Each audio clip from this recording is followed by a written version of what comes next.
Matayindwi umurongo wa 21 haravuga ngo umuntu wese amvumereza ati mwami mwami siwe azokwinjira mu bwami bwo mwijuru atari ukora ivyo data wo mwijuru agomba.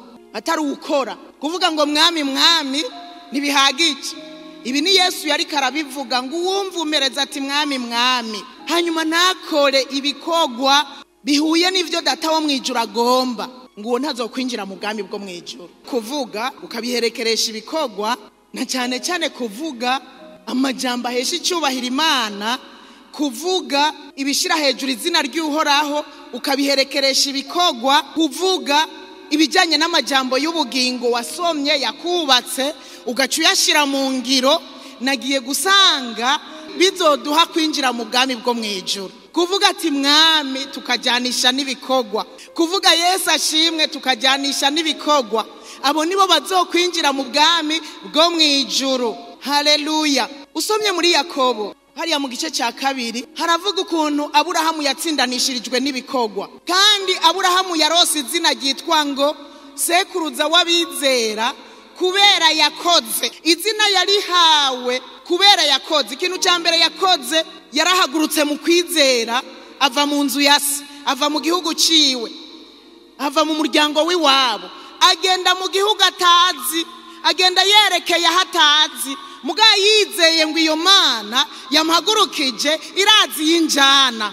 Ikigira kabiri yakoze, yarabwiwe ati Aburahamu ehe rero muwo mwana wawe w'ikinege Isaka ari we wenyene afise rudenda ta wundi afise, ahaguruka atabwiye madamu Sara, arahaguruka aragenda arabikora ivy'Imana imubwiye, aragenda aravuga ati wamumpaye ko ari wavuze reka ngende. Nimwumvuga ko ari ukwizera kudasanzwe. Aragenda arakora, afata imbugita agira mukate.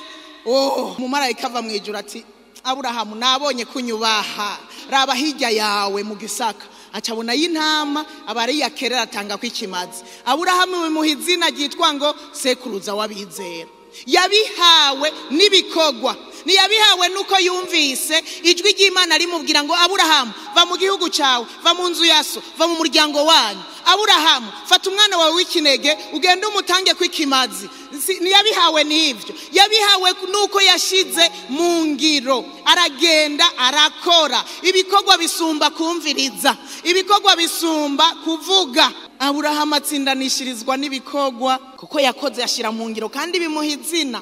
Ibaza ibikogwa byatsindanishirije Maraya Rahabu, yahaye indaro abatasi ubwoko bw'Imana, arabunyegeza arabagaburira. Ibikogwa biramutsindanishiriza hewe. Abiye ariko hamwe baje kubica, wewe yarazigamwe, wewe yararinzwe. Atsindanishirizwa n'ibikogwa, bica bituma n'abavyeyi biwe nabo bavukana bose barazigamwa. Yari Maraya, ibikogwa biramutabara. Harakantu wewe wakijijwe, wakiriye Yesu nk'umwami n'umukiza, amajambo usoma ukabiherekeza n'ibikogwa. Nimba Maraya yaratsindanishirijwe, wewe nuzorushiriza gutsindanishirizwa n'ibikogwa.